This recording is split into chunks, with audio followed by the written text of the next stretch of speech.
Boa tarde, pessoal. Vamos dar início a mais uma aula. Hoje, na verdade, a gente termina a Confissão de Fé de Westminster e o que virá depois é o apêndice. Esse aqui é o último capítulo da redação original da nossa confissão. Hoje a gente vai falar sobre o juízo final. O que a nossa denominação entende como essencial no que diz respeito a essa questão do juízo final. Capítulo 23 da nossa confissão, artigo 1º, diz o texto da nossa confissão o seguinte: Deus já determinou um dia em que, segundo a justiça, há de julgar o mundo por Jesus Cristo, a quem foram pelo Pai entregues o poder e o juízo. Uma das questões controversas que surge quando discutimos a questão do juízo final e do destino eterno daqueles que se rebelaram contra o Deus Criador é sobre a eventual justiça dessa decisão divina de lançar no inferno os pecadores impenitentes. Mas a gente precisa interpretar toda a doutrina cristã à luz daquilo que é mais essencial no caráter de Deus, daquilo que é mais evidente na Escritura Sagrada, na revelação cristã. Aqui nos é dito que Deus determinou um dia em que, segundo a justiça, Ele haverá de julgar o mundo. Nisso, nós podemos ter a certeza de que aquilo que Deus fará, o que quer que seja, será certamente justo, mais justo do que nós, obviamente, faríamos no lugar dele. Deus, ele não é um Deus arbitrário, não é um Deus que age de modo alheio à sua inteligência, um Deus que faz o que quer, desconsiderando a verdade e a justiça do seu próprio caráter. No entanto, embora tudo que Deus faça passe pela sua inteligência, pela sua razão, nem sempre a gente consegue compreender as suas razões, por causa das nossas limitações. Mas nós podemos sim estar certos de que o que quer que seja que ele o fará segundo a justiça. Nesse dia, não somente serão julgados os anjos apóstatas, mas também todas as pessoas que tiverem vivido sobre a terra comparecerão ante o tribunal de Cristo, a fim de darem conta dos seus pensamentos, das suas palavras e das suas obras, e receberem o galardão segundo o que tiverem feito, bom ou mal, estando no corpo.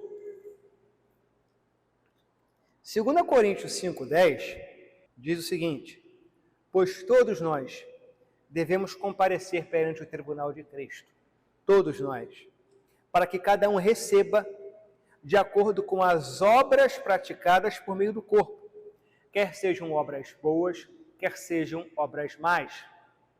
O que quer dizer não que Deus nos salvará ou nos condenará pelos méritos próprios, mas o que quer que nós tenhamos de mérito, é mérito porque Deus assim nos concedeu como dom. Deus, portanto, julgará os nossos méritos de acordo com aquilo que Ele nos concedeu. Ele recompensará as boas obras que nós permitimos que Ele fizesse em nós. Pois Deus trará julgamento tudo o que foi feito, Eclesiastes, inclusive tudo o que está escondido, seja bom, seja mal.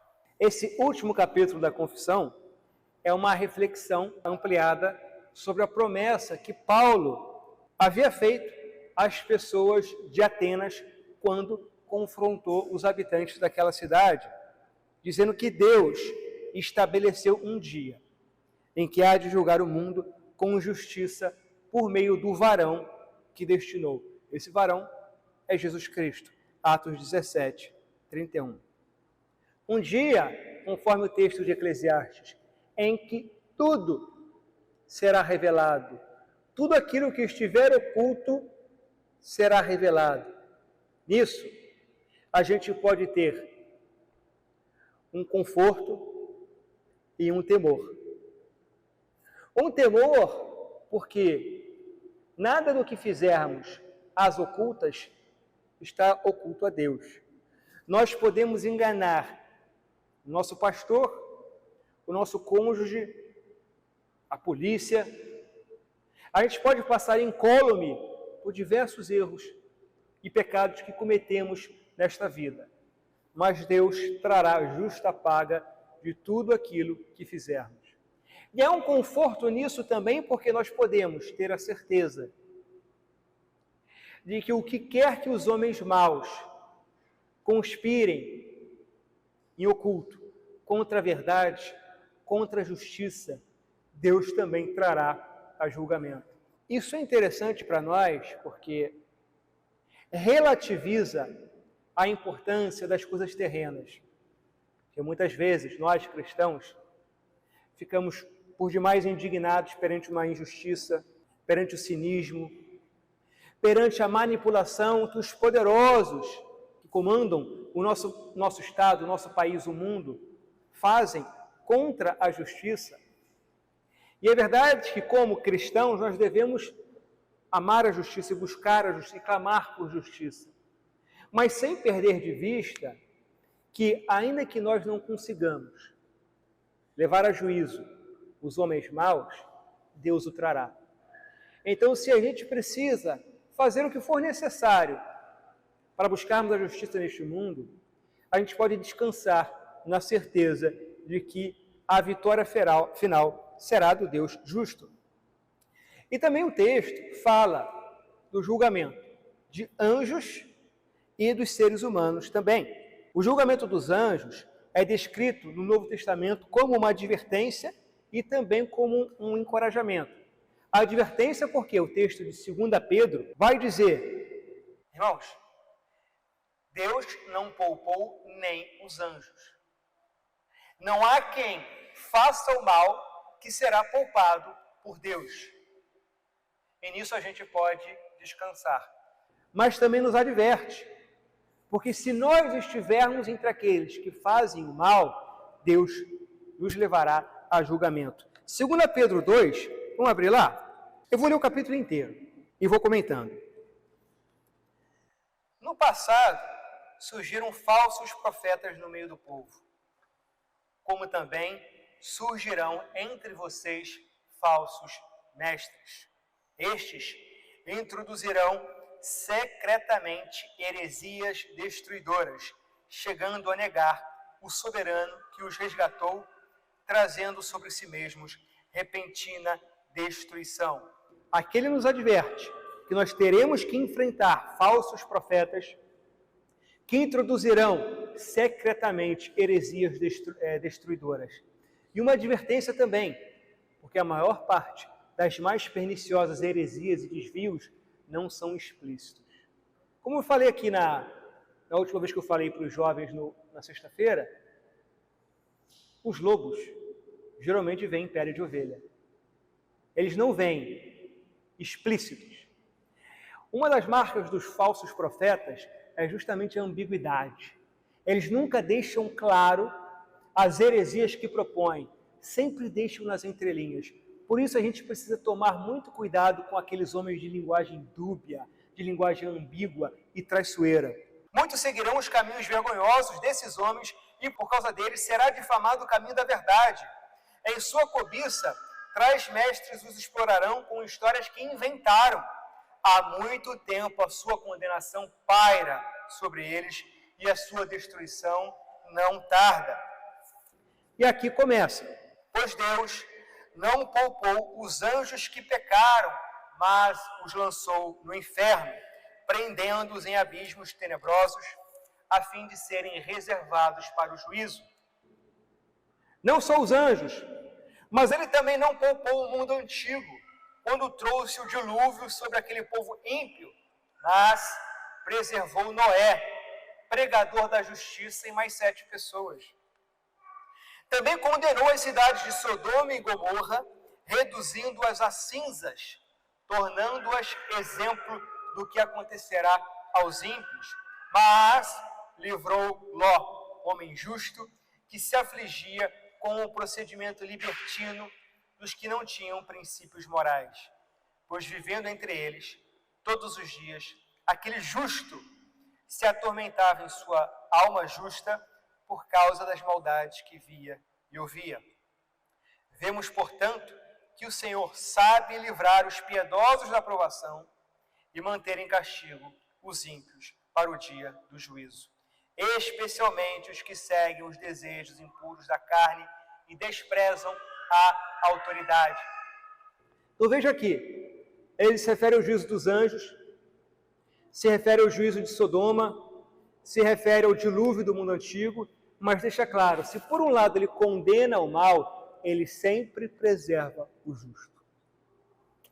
E aqui no final, ele se refere especialmente aos que seguem os desejos impuros da carne, e a gente vê lá em Gálatas ao que isso se refere, a impureza, a feitiçaria, a idolatria, a devassidão, a libertinagem, o egoísmo. Então vejam que há uma condenação muito insistente da Escritura, e aqui é uma dificuldade que muitos na igreja têm, provavelmente vocês já viram alguns falarem isso, que a igreja condena muitos pecados sexuais, mas não fala do cuidado com os pobres, ou o contrário, condena-se aqueles que falam muito sobre os pobres, mas também não condenam os pecados da carne. E a Escritura, ela fala das duas coisas. A gente tem que tomar o cuidado para não nos deixarmos levar pelas preferências morais da nossa época. Porque há muitos líderes cristãos que adotam um discurso público, adotam certas ênfases na medida em que se conformam com a agenda moral desse mundo. Penso em alguns pastores que não hesitam em levantar a bandeira do Evangelho para lutar contra a opressão do pobre, contra a corrupção, contra diversos temas que são importantes, mas na hora de defender aquilo que o Evangelho também defende, pautas públicas como a questão do aborto, da dissolução do matrimônio, aí as prioridades do Evangelho ficam em segundo plano. Porque é a agenda moral secular que muitas vezes determina a leitura da Escritura, a gente tem que tomar cuidado com isso. E outra coisa, desprezam a autoridade. A última aula que eu falei aqui, eu falei sobre os sínodos e concílios, da importância de nós, enquanto cristãos, obedecermos às autoridades que Deus instituiu sobre nós. Muitos cristãos se travestem num apreço pela piedade, dizendo, não tem autoridade a não ser a Bíblia. É verdade. Só que é essa Bíblia que Deus nos revelou, que diz que Ele também colocou sobre nós pastores, as autoridades civis, aos quais nós também devemos obediência. O desprezo à autoridade não é a marca de um cristão. O texto fala da condenação do juízo dos anjos e também, com mais clareza, dos seres humanos. Romanos 14:10 deixa claro que todos compareceremos perante o tribunal de Deus e cada um dará conta de si mesmo a Deus. A confissão também nos adverte que seremos julgados por pensamentos, por palavras e obras. Eclesiastes 2,14 fala, porque Deus há de trazer a juízo todas as obras, até as que estão escondidas, quer sejam boas, quer sejam más. E o próprio Jesus falou, digo-vos que de toda palavra frívola, toda palavra que proferirem os homens, dela darão conta no dia do juízo, porque pelas tuas palavras serás justificado, e pelas tuas palavras será condenado. Vejam a importância que o próprio Cristo atribui à seriedade daquilo que nós dizemos. A morte e a vida, diz o provérbio, estão no poder da língua. Aquilo que nós dizemos tem um poder de trazer vida ou morte muito grande. Na sexta-feira passada, lá no estudo dos jovens, eu trouxe um outro contexto, mas eu trouxe uma ilustração sobre essa questão da palavra. Em 1977, houve o maior acidente aeronáutico da história. no aeroporto de Tenerife, na Espanha, 2 Boeing 747 colidiram na pista, matando 583 pessoas. Até hoje, o maior desastre aéreo da história. E o que causou esse acidente? Tinham 2 Boeings, um da Pan Am, uma antiga empresa aérea norte-americana, que estava taxiando na pista, o tempo estava nublado, e tinha um Boeing da KLM pronto para decolagem. E aí a torre de comando disse para o Boeing da KLM, em inglês, a expressão hold to position, que quer dizer mantenha a posição. Só que o comandante da KLM entendeu outra coisa, entendeu roll to position, que quer dizer algo como avance para a decolagem. E por causa disso ele deu partida na decolagem, e quando ele percebeu, quando a neblina permitiu vê-lo, o Boeing da Pan Am estava na frente, ele tentou decolar, mas não foi suficiente e causou a morte de 583 pessoas. Por que eu estou trazendo isso nesse contexto? Como uma ilustração de como aquilo que a gente diz, se mal interpretado, pode levar à morte física. Quanto mais naquilo que diz respeito ao mundo espiritual, às verdades doutrinárias de Deus. Por isso a gente precisa ter muita clareza naquilo que a gente diz, para que não sejamos duros, para que sejamos claros. Porque aquilo que a gente diz pode custar muito caro. E Deus vai nos julgar por tudo aquilo que nós fizermos. O artigo 2º fala o seguinte: o fim que Deus tem em vista, determinando esse dia, é manifestar a sua glória, a glória da sua misericórdia na salvação dos eleitos e a glória da sua justiça na condenação dos réprobos, que são injustos e desobedientes. Os justos irão então para a vida eterna e receberão aquela plenitude de gozo e alegria procedentes da presença do Senhor.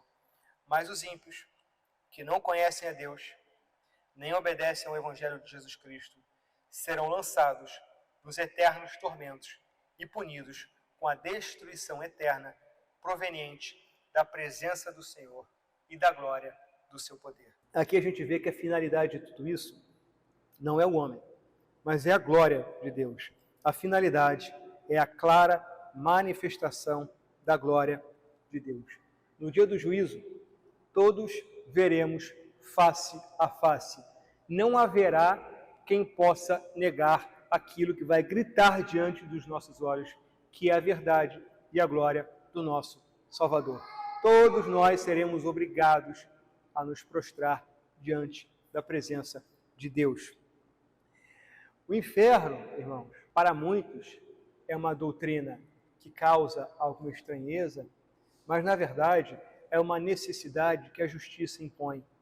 Quaisquer que sejam os detalhes de como será o inferno, o fato é de que o mal não pode passar impune. O fato é de que aqueles que desprezam a verdade, desprezam a justiça, precisam ser punidos.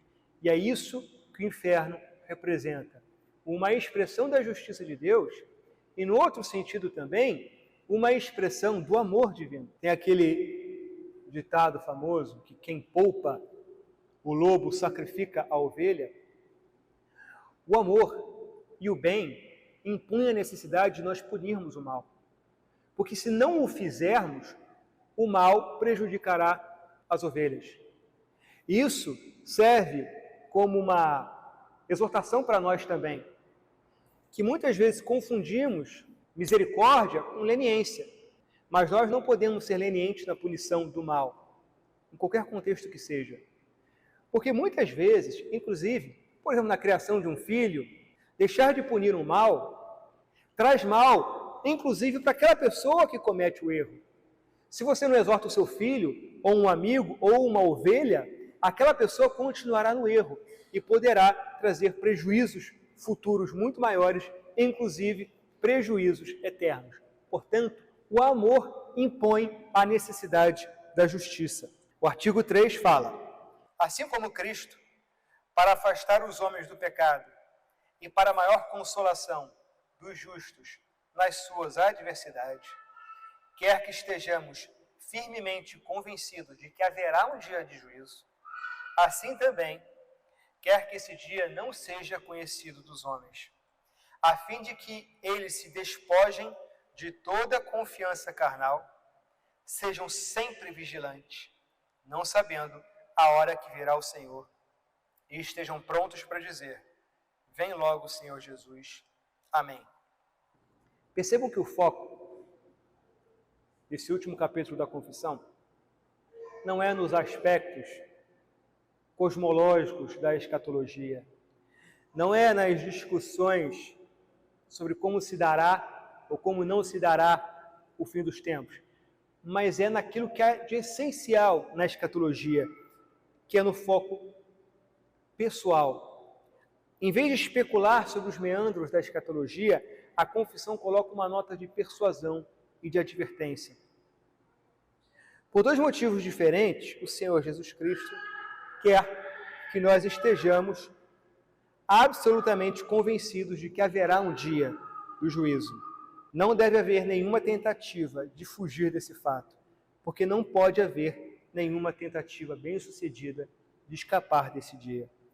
A gente precisa estar persuadidos desse fato, porque o dia do julgamento é destinado, como a confissão diz, em parte, para afastar os homens do pecado. Então, sim, o temor da punição serve como exortação, serve como advertência, serve para lembrar aqueles que precisam ser lembrados de que haverá um dia do juízo e, portanto, precisamos andar conforme a verdade e a justiça.